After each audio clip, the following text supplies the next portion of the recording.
Ал енді бүгін бізде бірінші курс магистранттары өздерінің осы тапсырмалар бойынша бірқатар жұмыстарын атқарды.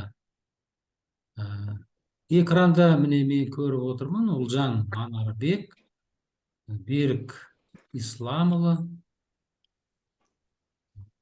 Адина Мурзиева, Перизат Рзабек, Аяжан Бұтабаева, Мырзабай Жандос, Гүлназ Базарбаева, тағы басқалар. Жақсы, енді осының барлығы кәдімгі үлкен есеп болып табылады. Бұл тек қана сіздердің тапсырмаларыңыз ғана емес, сонымен қатар бүгін дәл білімді дамытудың мемлекеттікке бағдарламасы міне бүгінде қайта қаралуына байланысты сіздерде мен соған үлкен үлес қосады деп ойлаймын. Жақсы, сөз сіздерде. Жалпы бірінші топ бізде тақырыбымыз тәуелсіз Қазақстандағы авторлық және мемлекеттік оқу тәрбие бағдарламалары. Және де осы тақырып аясында біз оқу бағдарламаларын анықтама, оның түрлерін, сонымен қатар авторлық бағдарламаларға тоқталатын боламыз. Жалпы оқу бағдарламасы дегеніміз не деген сұраққа бірінші жауап алайық. Оқу бағдарламасы мұғалімнің белгілі бір пәнді оқытудың әдістемесін, ғылыми маңыздылығы мен рухани бағыт бағдарын және теориялық құндылығын анықтап белгілейтін басты құжат болып табылады. Және де оқу бағдарламасы мектептерде және жоғары мектептерде Қазақстан Республикасының белгілі бір стандарты бойынша жасалынады. Жалпы оқу бағдарламаларының мазмұны мен бағыттарына, яғни міндеттеріне қатысты үлгілік және жұмыстық болып бөлінеді. Үлгілік оқу бағдарламалары дегеніміз ол мемлекеттік жалпыға міндетті білім беру стандартының талаптарына сай белгілі оқу пәнінің саласына бағытталып жасалынатын бағдарламаның түрі болып табылады. Және де білім беретін оқу бағдарламалары ол жеке адамның жалпы мәдениетін қалыптастыруға, жеке адамды қоғамдағы өмірге бейімдеуге, сонымен қатар кәсіпті, мамандықты саналы түрде таңдау мен меңгеру үшін негіз жасауға бағытталған бағдарлама болып табылады. Бағдарламаның жалпы үш түрі бар қазіргі таңда. Біріншісі типтік оқыту бағдарламасы, екіншісі жұмыс істеуге керекті бағдарлама, және де авторлық оқу бағдарламалары. Жалпы осы атауларына қарасақ та өз түсінікті деп ойлаймын. Типтік оқыту бағдарламасы ол оқу пәні бойынша студенттерге немесе білім алушыларға меңгеруі тиісті білім, негізгі білім, іскерлік, дағды мен құзыреттіліктің шегі анықталатын және педагогиканы оқытудың ерекшеліктеріне қалған мүшелер сонда оқымай ма, айтпай ма, араласпай ма? Жоқ, айтады қазір, просто 21 бет қой бізде. Мен өзімдікін айтып кетейін, сосын қазір айтады. Жақсы. Қазір мен уже аяқтаймын. Одан кейін жұмыс істеуге керекті бағдарлама осы типтік бағдарламаға сүйене отырып жасалынады. Және де соңғысы авторлық оқу бағдарламалары, аты айтып тұрғандай белгілі бір автормен жасалынатын оқу бағдарламасы, және де бұл мемлекет талаптарына сай болып жасалу керек. Сонымен қатар педагогтардың видеоны қосып отырыңдар, мынау отчет қой енді. Қазір қосамын. Және де осы педагогтардың, психологтардың сын пікірі болуы шарт. Және де келесі бізде Бота, сен бастайсың ғой деймін. Сәлеметсіз бе мұғалім? Мен Қазақстан Республикасы үздіксіз білім беру жүйесіндегі тәрбие тұжырымдамасына тоқтап кетемін. Бұл жерде ең басты біз назар қоюымыз керек білім беру жүйесінің басты міндеттеріне. Білім беру жүйесінің басты міндеттері жеке тұлғаның ұлттық және жалпы адамзаттық құндылықтар негізінде қалыптасу мен даму және оның кәсіби жетілуі үшін қажетті жағдайлар жасау. Келесі баланың тәрбиелену, білім алу және жан-жақты қалыптасу, ана тілін, ұлттық салт дәстүрлерді сақтау, ақпараттану, денсаулығын нығайту сияқты құқықтарын іске асыру болып табылады. Осы сияқты қасиеттерді білім алушылардың бойында қалыптастыру мен дамыту Қазақстан Республикасының білім беру жүйесінің маңызды міндеттері ретінде қарастырылады. Жалпы тәрбие құндылықтарының ішінде өзінің көптеген құрылымы бар. Оларға адамның құндылығы, еңбек, білім, достық, отбасы, тіл, отан, туған өлке және денсаулық, мәдени мұрас сынды құндылықтар жатады. Жалпы тәрбиелеу үдерісін ұйымдастырудың әдіснамалық негіздеріне көптеген көзқарастар бар. Оларды атап өтетін болсақ, антропологиялық көзқарас, тұлғаға бағытталған көзқарас, тәрбиедегі әрекетшіл көзқарас, кешенді көзқарас, аксиологиялық көзқарас, амбивалентті көзқарас, жүйелі, синергетикалық және орта көзқарастар жатады. Жалпы Қазақстан Республикасында үздіксіз білім беру жүйесіндегі тәрбие тұжырымдамасы тәрбие саласындағы мемлекеттік жалпы стратегиялық саясаттың мақсаты мен міндетін, тәрбие мазмұнының негізгі бағыттарын және оларды іске асыру шарттарын айқындайтын құжат болып табылады. Жалпы осы тәрбиенің тұжырымдаманың жалпы мақсаты жас ұрпақтың тәрбиесіне бірыңғай көзқарас қалыптастыру болып табылады. Ары қарай жалғастыратын әріптесім. Енді мектепке дейінгі және мектеп жасындағы оқушыларға тәрбие беруге келетін болсақ, Сендер жалпы балалар видеодан қоссаңдаршы түрлеріңді енді. Бұл запись жүріп жатыр ғой.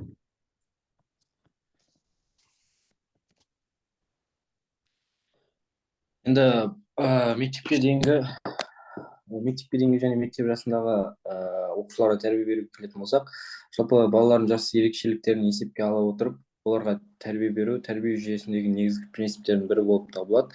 Әрбір жас кезінде тәрбиенің жалпы өзіндік ерекшеліктері бар. Сол сияқты мектепке дейінгі кезеңдегі бала тәрбиесінің ерекшеліктерін қарастыратын болсақ, оларды екі топқа бөлуге болады.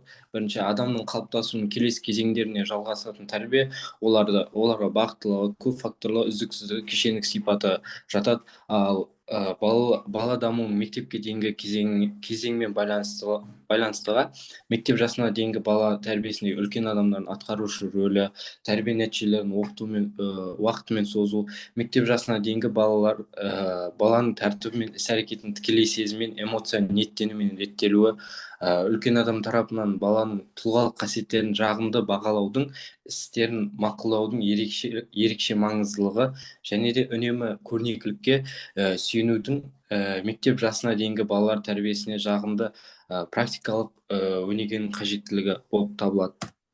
Ал мектеп жасындағы балаларға келетін болсақ, слайдты ауыстырып жібересіздер ме? Мектеп жасындағы балалардың өзі үшке бөлінеді. Олар мектеп шағында бастауыш кездері бұл жастағы балалармен тәрбие жұмысын дұрыс ұйымдастыру үшін олардың мынандай ерекшеліктерін еске алған дұрыс.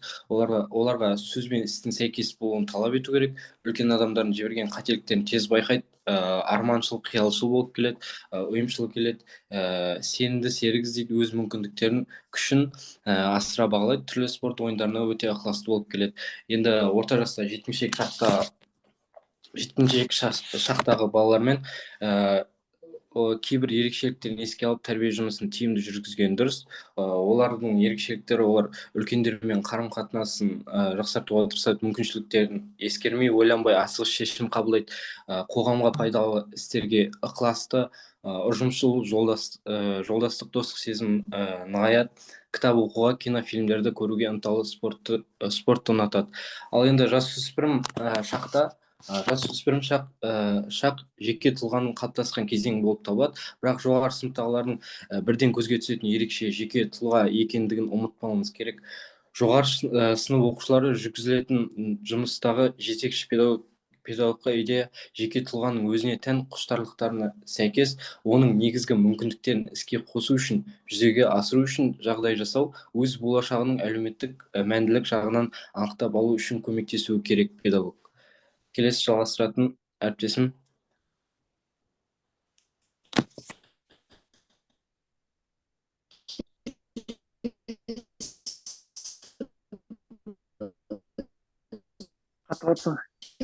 Қатып жатсың.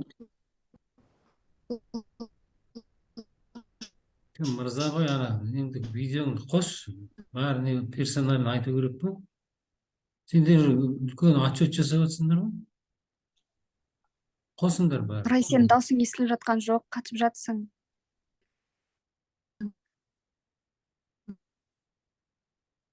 Бәрін қосыңдар, видеоны, аудионды қосып қойыңдар, сосын мұқият болыңдар. Енді дауыс естілді ма? Ол естілмесе, кім біреуің оқи беріңдер. Анар өзің ары қарай оқи бер. Естіліп тұр. Ал естілсе тездетіңіз. Хорошо. Келесі біздегі осы Алма Құралбаеваның сенім бағдарламасы сенім мектебі болып саналатын. Яғни Алма Құралбаева бұл біздегі философия ғылымдарының докторы, профессор болып саналады. Яғни осы Қазақ ұлттық университетінде жұмыс жасай отырып, яғни оның негізгі арманы осы кішігірім мектеп қалыптастыру болатын. Яғни осы алға қойған мақсаттың нәтижесінде Жандосов ауылында 1993 жылы, яғни жекеменшік қазақ гуманитарлық мәдениет лицейі ашылған болатын. Бірақ та бастапқы кезде бұл лицейдің ашылған көбісі білген жоқ, сенім білдірмегендіктен бастапқыда жаңағыдай 50-60 ғана оқушы оқыған болатын, 15-тен аса жаңағыдай мұғалім жұмыс істеген болатын.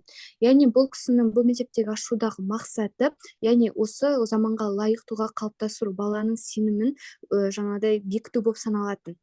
Яғни бұл жерде әртүрлі бағдарламалар қойған болатын. Осы бағдарлама нәтижесінде мектеп өзінің жаңағыдай жұмысын толыққанды атқара алды. Яғни бұл жерде шәкірт пен ұстаздың арасында бір-біріне деген сенімділікті ояту болған.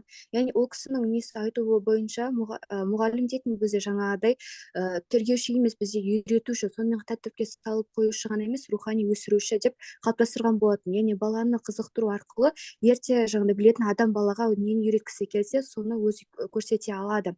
Сонымен қатар жаңағыда балаға сыйлы боламын десең, яғни баланы өзің сыйла деп, яғни мұғалімдердің барлығына осы сөзді жеткілікті айтқан болатын. Жаңа айтып кеткендей, жаңағыдай осы бағдарламаны өзі жасаған болатын. Яғни осы бағдарламаның негізгі мақсаты, яғни баланы жасқа оқыту, жаңағыдай баланы толыққанды аша білу болатын. Комплекстерін жұмыс жасау болатын. Екінші бұл адамның ішкі еркіндігі мен әлеуметтік қатынастарға ыңғайлығын қатар дамыта білу болып саналатын.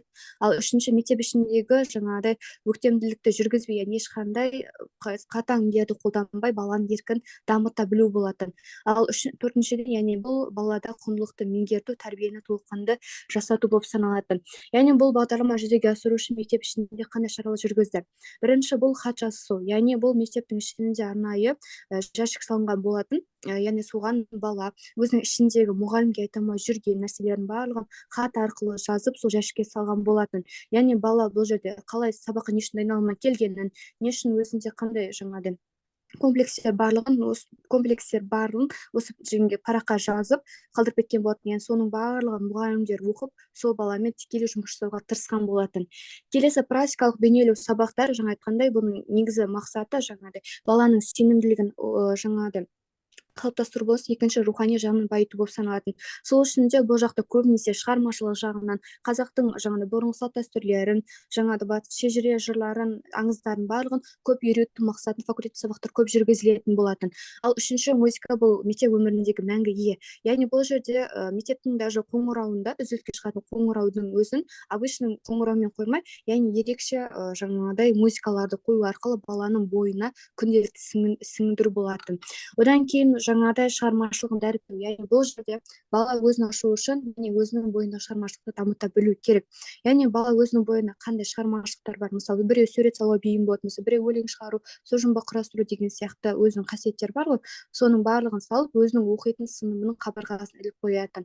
Яғни бұл жерде баланың кімнің қандай ерекшелігі бар, соны көрсете алады. Егер де бала өзінің істеген жұмысы ұнамайтын болса, оны алып тастап келесі жұмысын жаңағыдай салып отыратын. Яғни сонымен қатар баланың шығармашылық мақсатында көптеген жаңағыдай мерекелік кештер ұйымдастырған болатын. Яғни соған оқушылар көп қатысырға. Яғни бұл жерде көбінесе 5-ші, 6-ші, 7-ші, 8-ші, 9-ші сыныптар аралығында оқып отырды. Сонымен қатар бұл жерде қыз баланың тәрбиесіне жаңағыдай жоғары қойған болатын. Яғни сонымен қатар бұл 9-ші сыныптан бастап қыз балдарға арнайы қыз тәрбиесі деп аталатын пән қосқан болатын. Яғни бұл жерде оқытатын арнайы жаңағыдай мұғалімдерді қалада шақыртқан болатын. Сонымен қатар баланың сенімділігін арттыру үшін мен деген жаңағыдай мен өзінің кім екенін қалыптастыру мақсатында барлық жағын ашуға тырысты. Сонымен қатар мұғалімдер даже оқушыларға сіз деп сөйлейтін болған. Яғни ер балаларға мырза деп, ал қыздарға бикеш деп айтқан болатын. Яғни бұл осы жұмыстардың жүргізу нәтижесінде толыққанды жаңағыдай 4 жылдың ішінде жақсы көрсеткішке ие болды. Бірақ та өкінішке орай қаржылық мәселеге байланысты 4 жылдан кейін мектеп жабылып қалған болатын. Жақсы, келесі.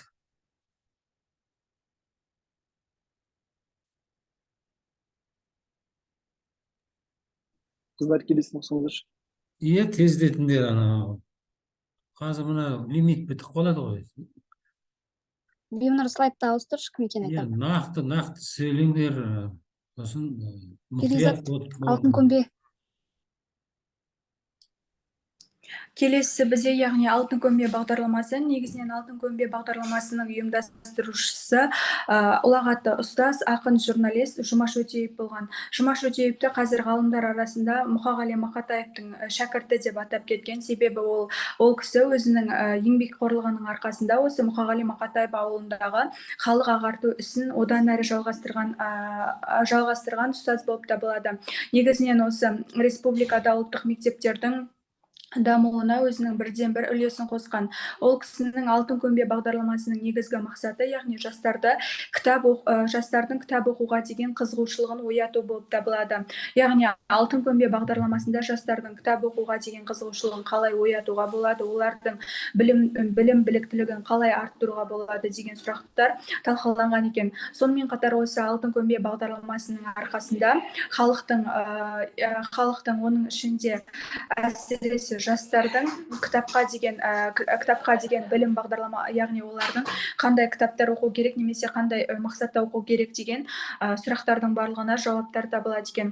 Осы педагогтық еңбегін ғылыми жұмыстармен шебер ұштастыра білген Жұмаш Өтеевтің алтын көмбе бағдарламасынан басқа бірнеше еңбектері жарық көрген. Мысалы үшін ол жерде Қара сазым атамекенім кітабы 2000 жылы жарық көрген. Қара саздан табылған алтын көмбе кітабы 2010 жылы жарық көрген, және Қара сазым қайнар бұлағым кітабы 2011 жылы жарық көрген, және Қара өлеңнің хас шебері атты кітабы 2014 жылы жарық көрген.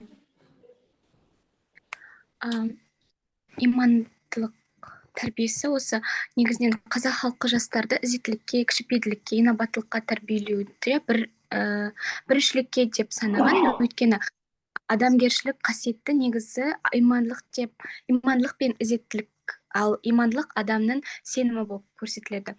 Осы халық тәрбиесінде ақылды, парасатты адам иманды және адамгершілікке дәлелденген, және осы адамгершіліктің негіздері кісілік, ерлік, табандылық, мақсаттылық, ұлттық намысты қорғау және тағы да азаматтың барлық бойындағы кездесетін қасиет болып табылады. Осы негізінен қазақ халқы имандылық және адамгершілік тәрбиесін екі бағытта жүргізген болатын. Ол ұлттық әдеп негізінде тәрбиелеу және екіншісі халықтық салт дәстүрлер негізінде тәрбиелеу. Осы қазақ халқында өз бастауын әдептен алады тәрбиелеу.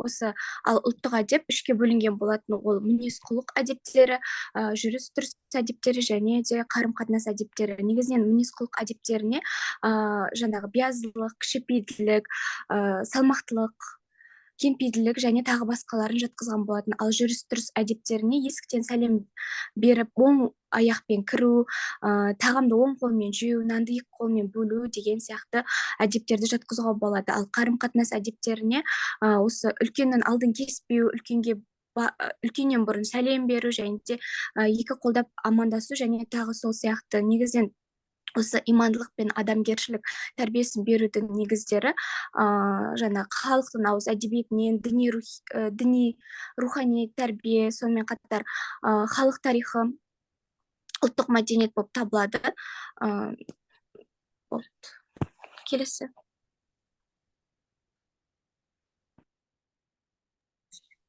Келесі мен жалғастырамын. Яғни Құрсабаев Мұхаммед Рахим Қыдырбайұлының атамекен бағдарламасын тоқталамын. Жалпы мектеп тәрбие жүйесінде атамекен бағдарламасының негізі пайдалану әдістемелеріне бірнеше тоқталған болатын. Жалпы автордың ойы бойынша бүгінгі мектепте оқушылар ұйымында өз-өзі басқару жүйесінің пәрменді жүргізуін қамтамасыз ету барысында мынадай қағидаларға негізделу керек. Бұл қағидалар мысалы мектепте оқушылар ұйымдарда жаңағы өз-өзін басқару жүйесінің демократиялық қағидаларына сүйену керек. Оқушылар ұйымда ұлттық тәлім тәрбие құндылықтарын пайдалану жүзеге асыруда атамекен өзін өзі тану, елімай, Кәусар бұлақ, жұлдыз, дәстүр, болашақ, Балбөбек бағдарламасына негізделе отырып жүргізілуі керек деп айтылған болатын.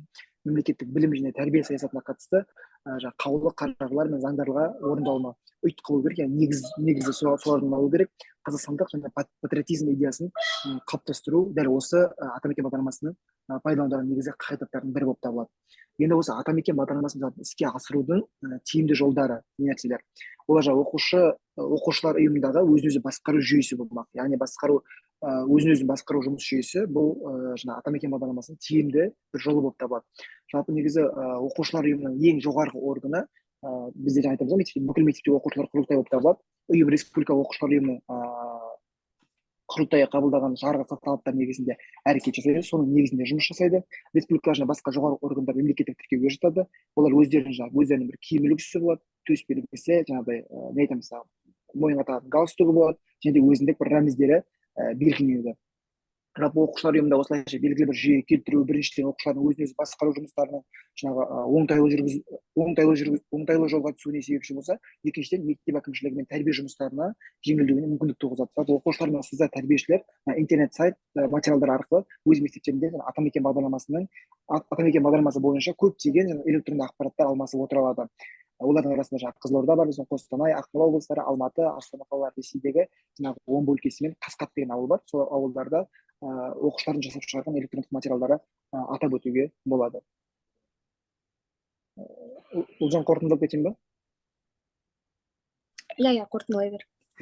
Жалпы енді қорытындылай келе айтатын болсақ, осы білім беру жүйесі дегеніміз, білім беру жүйесі сабақтастығы бар білім беру бағдарламалары мен әртүрлі деңгейде бағыттағы мемлекеттік білім беру стандартының жүйесінің, олардың әртүрлі ұйымдастыру құқықтық формадағы, типтегі, түрдегі білім беру мекемелеріндегі іске асырушы тармақтардың, сонымен бірге білім берудің басқа органдар жүйесінің жалпы жиынтығын осы білім беру жүйесі деп айтамыз. Және білім беру жүйесі бұл қоғамның әлеуметтік, экономикалық дамуында өзіндік жетекші рөл атқарады.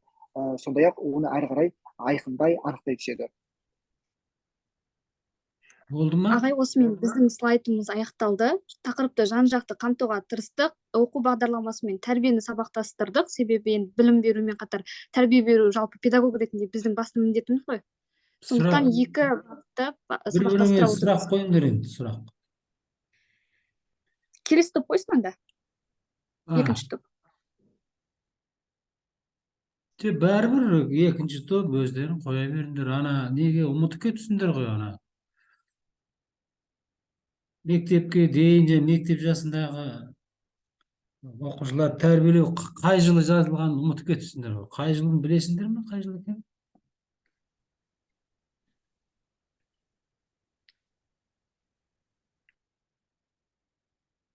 Енді екінші слайд ба?